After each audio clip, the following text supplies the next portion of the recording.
বিশ্ব পরিবেশ দিবস উপলক্ষে ত্রিপুরার লঙ্কাবুড়া সীমান্ত চৌকি পরিদর্শনে গিয়ে সীমান্ত সুরক্ষার পাশাপাশি প্রকৃতির ভারসাম্য রক্ষার এক অনন্য বার্তা দিলেন দেশের কেন্দ্রীয় গৃহ ও সমবায় মন্ত্রী অমিত শাহ।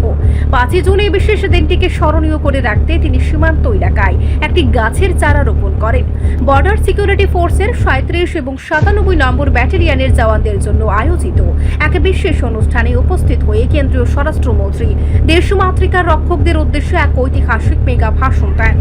একই মঞ্চ থেকে তিনি জওয়ানদের আবাসন এবং কোয়ার্টার গার্ড চত্বরে ই লোকার্পণ ও ইট শিলান্যাস সম্পন্ন করেন।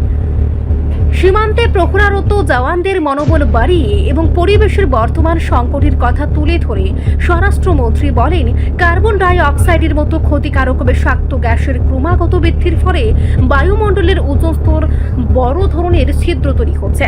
এর জেরে বিশ্বজুড়ে তাপমাত্রার আশঙ্কাজনকভাবে বাড়ছে, যার একমাত্র স্থায়ী সমাধান হলো ব্যাপক হারে বৃক্ষরোপণ। দেশের সুরক্ষায় বিএসএফ জওয়ানদের আত্মত্যাগকে কুর্নিশ জানিয়ে তিনি এক আবেগঘন বার্তায় বলেন, সীমান্ত পাহারা দেওয়ার জন্য বিএসএফ চৌকি বা পরিকাঠামো গড়ে তুলতে গিয়ে অতীতে বহু গাছ কাটতে হয়েছে।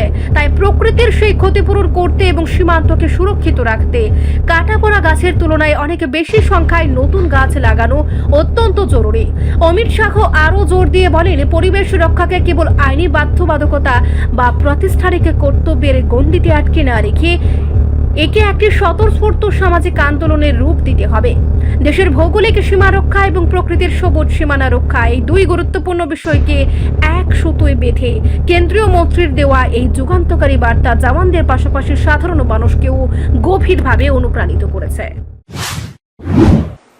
ये जनसांख्यिकी के परिवर्तन को रोकने के लिए बाड़ लगाई गई है। बाड़ को भी आधुनिकीकरण करने के लिए लगभग 650 किलोमीटर की बाड़ 15 वर्ष से पुरानी है। उसमें से 119 किलोमीटर नई बाड़ की भी हमने घोषणा कर दी है, मंजूरी दे दी है। मैं जब गृह मंत्री बना उसी वक्त 2019 दिसंबर में मैं बीएसएफ मुख्यालय गया था, तब नई बाड़ की संकल्पना को और डिजाइन को मेरे सामने प्रस्तुत किया गया था। मुझे आनंद है कि इसका पहला फेज अब शुरू हो चुका है। आपकी सुविधाओं के लिए सीमा चौकियों की बिजली आपूर्ति, ग्रीन एनर्जी इनिशिएटिव, जवानों के लिए सुरक्षित पेयजल, इस सब के प्रोजेक्ट न केवल चालू है, बहुत बड़ी संख्या में हमने इसकी परिपूर्ति कर दी है। और एक प्रकार से 3 साइड से त्रिपुरा सरहद से घिरा हुआ संवेदनशील राज्य है, आप लोग इसकी सुरक्षा कर रहे हैं। मित्रों, प्रधानमंत्री जी ने हम सब के सामने एक लक्ष्य रखा है। देश के 140 करोड़ की जनता के सामने एक लक्ष्य रखा है कि 2047 तक ये देश को पूर्ण विकसित देश बनाना है। अगर 2047 तक इस देश को पूर्ण विकसित देश बनाना है, तो सबसे बड़ी जरूरियात है, देश को सबसे पहले सुरक्षित देश बनाना चाहिए। मैं जब सुरक्षित देश कहता हूं, तब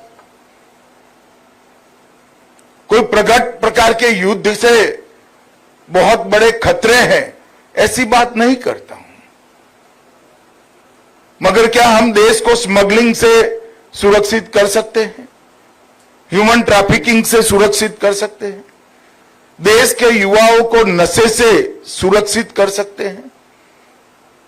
देश के अर्थतंत्र को फेक करेंसी के व्यापार से। रिपोर्ट संवाद प्रतीक्षा।